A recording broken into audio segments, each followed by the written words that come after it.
Mapagpalang araw sa lahat. For today's video, ang review po natin, ito po yung Honda Beat.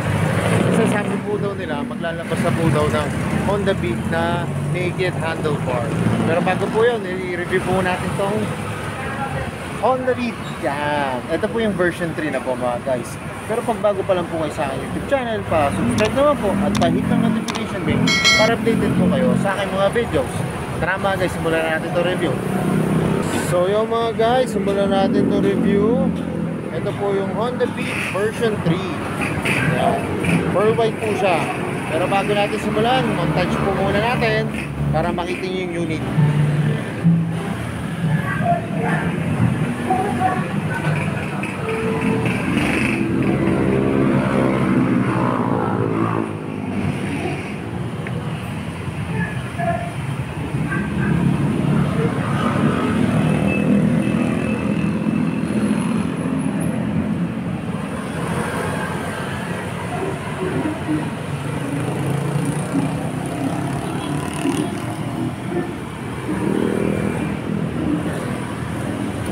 So yung mga guys, simulan natin itong review. Simulan po natin sa kanyang gulong. Mga guys, ang gulong po nito ay Federal na ang sukat po ay 80/90. Tapos mga guys, tubeless na po ito. Tubeless. Ito yung ganda. Ang ganda ng kulay ng magsa po mga guys, kulay gold. Tapos ito po ang kanyang disc. Ang sukat naman po ay 3mm. Tapos yung kanyang front shock po ay matte lock po, pati yung kanyang brake caliper matte lock po. Tapos mga guys, ang kagandahan nito, ano na po siya, combi brake. Yan, combi brake na po. Tapos yung kanyang likod na gulong, ang sukat naman po ay 90/90. Yan. Mga guys, drum brake po siya. Drum brake po siya. Tapos ang kanyang rear shock ay matte black. Tapos mga guys, kagandahan po nito, may kickstart siya. Yan, may kickstart po. Tapos meron siyang electric start. Yan. Tapos mga guys, ito yung kanyang muffler.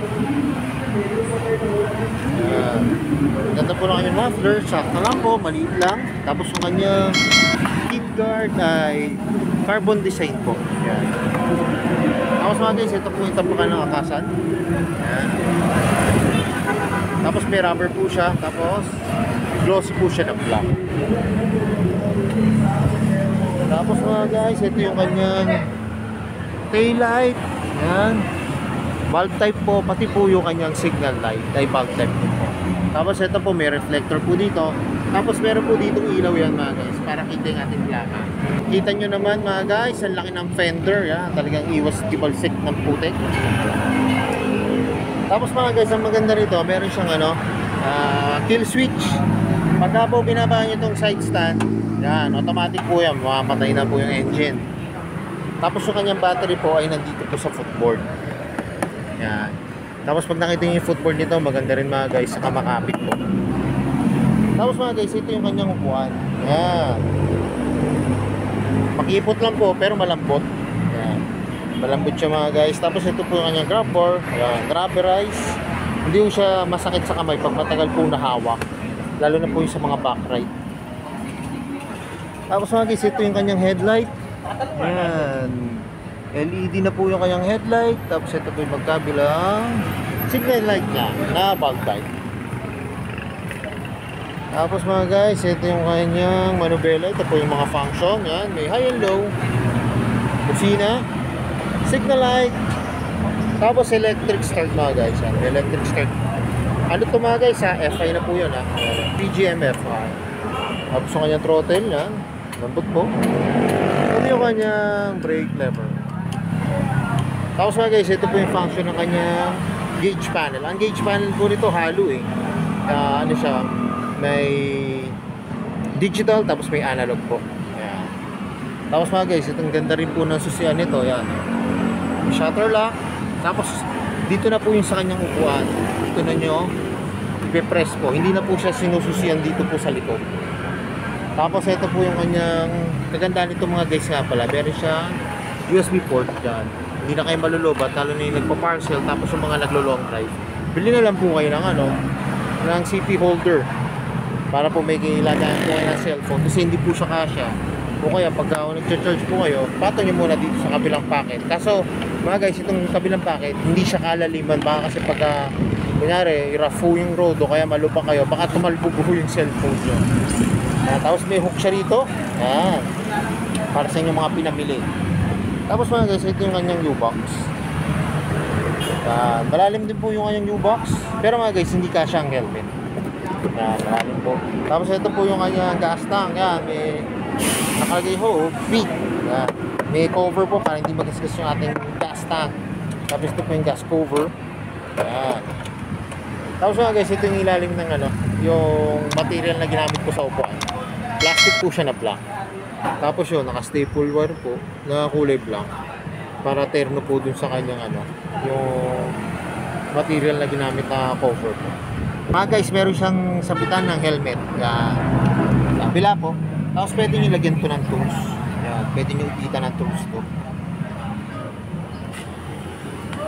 So yun mga guys, ito na inabangan ko. Masasakyan ko na tong Honda Beat version 3. Yan mga guys. Tingnan nyo kapag nakasakay na ako sa iyo.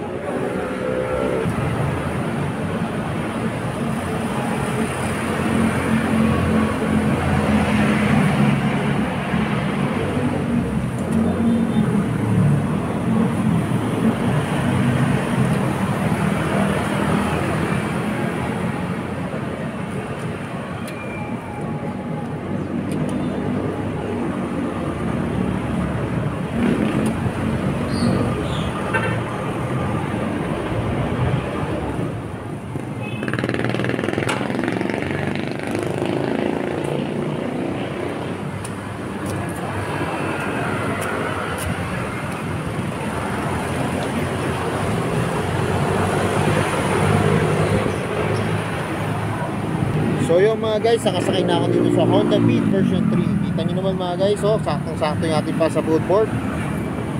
Yan, may galawan pa. Tapos kahit may pinamili kayo, yan, pwede siya. Kaya yung helmet nyo, pwede rin mga guys.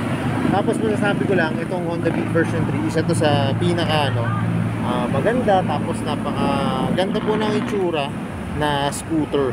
Pwede po ito kahit babae o lalaki mag-drive. Kahit po yung baguhan po sa scooter. Maganda po ito mga guys. Tapos kita nyo naman kanina, abot-abot yung yung sahig, mababa po yung niya, yung ground clearance siya po, mababa lang po mga guys. Tapos syempre yung unit, ang ganda, lambot po na upuan, kung nakita nyo kanina, lambot po.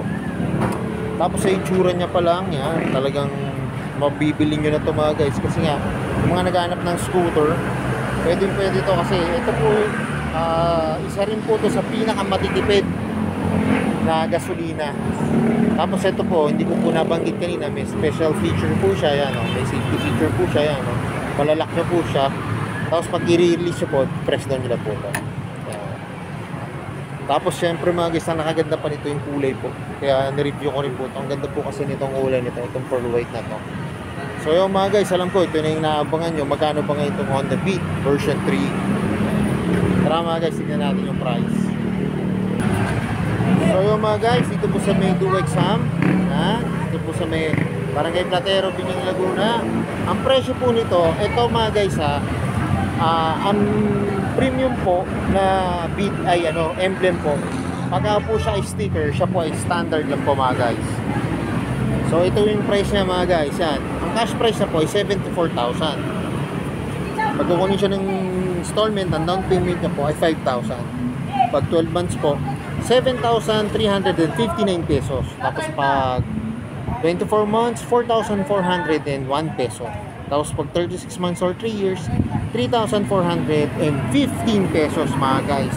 Yan mga guys, kung naghahanap po kayo ng scooter, yan, syempre, kahit pa paano, mura po, budget lang po, yan, 74,000, pero ganito na po ang tindig. Saka Honda Beat po ito mga guys. Bakit hindi nyo po pasyalan dito sa may Duo Exam? Mga guys, ito po sa may National Highway, Barangay Platero, Binyang Laguna, para makita nyo ng actual yung unit, para lalo nyo po siyang ma-appreciate. Kasi mga guys, mas maganda, ma-appreciate nyo yung unit pag makikita nyo siya. Yun lang po, ang available po nila na kulay ngayon ay white lang po. Pero pagka gusto nyo naman po na ibang kulay, pwede naman po kayo mag-order o magsabi po sa mga personal po dito ng casa. So yung mga guys, hanggang dito na lang. Kung bago lang po kayo sa aking YouTube channel, pa-subscribe naman po at pahit ng notification bell para updated po kayo sa mga videos. Salamat nga po pala dito sa may Duwek Sam, dito po sa may National Highway, Barangay Platero, Binyan, Laguna. At nare-review ko po yung mga motor nyo. More series to come at yan na lagi po sinasabi. Ingat po palagi, ride safe always, and God bless po. Pa-like and share na rin po ng aking mga videos. Bye-bye!